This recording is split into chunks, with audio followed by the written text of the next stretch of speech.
আসসালামু আলাইকুম। আমি আজকে আপনাদের সাথে ভিডিওতে যে বিষয় নিয়ে আলোচনা করতে যাচ্ছি, সে বিষয়টি হলো ছাগলের পাতলা পায়খানা বা বদহজম।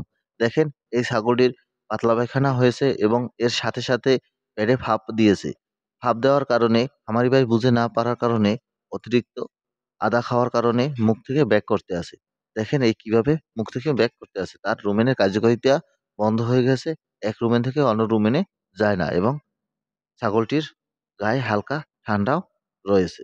এই ধরনের আপনাদের ছাগলের যদি হয়ে থাকে তাহলে বুঝতে হবে আপনার ছাগলের মারাত্মকভাবে অসুস্থ হয়ে গেছে। এ সময় অতিরিক্ত কোনো পানি বা আদা জাতীয় কোনো খাবার না খেয়ে যদি প্রাথমিক অবস্থায় ট্রিটমেন্ট করা হওয়া যায়, কেমিক্যাল ট্রিটমেন্ট, তাহলে আপনার আপনার ছাগলটি দ্রুত ভালো হয়ে যাবে। আর যদি এইভাবে কেমিক্যাল ট্রিটমেন্ট না করে থাকেন, তাহলে আপনার ছাগলটি ভালো হতে অনেক সময় লাগবে। তাই আপনারা আপনার ছাগলের যদি এরকম সমস্যা দেখে থাকেন, আপনারা বসে না থেকে দ্রুত একজন ডাক্তারের পরামর্শ গ্রহণ করবেন। এরপর এই পরামর্শ অনুযায়ী চিকিৎসা প্রদান করবেন। তা না হলে আপনার ছাগলটি বাঁচিয়ে রাখতে খুবই কষ্ট হবে এবং যদি বেঁচে থাকেও তাহলেও প্যারালাইসিস হয়ে যায়। এজন্য আপনাদের অনেক টাকা খরচ করতে হয়। আমার ভিডিওটি যদি ভালো লেগে থাকে প্লিজ সাবস্ক্রাইব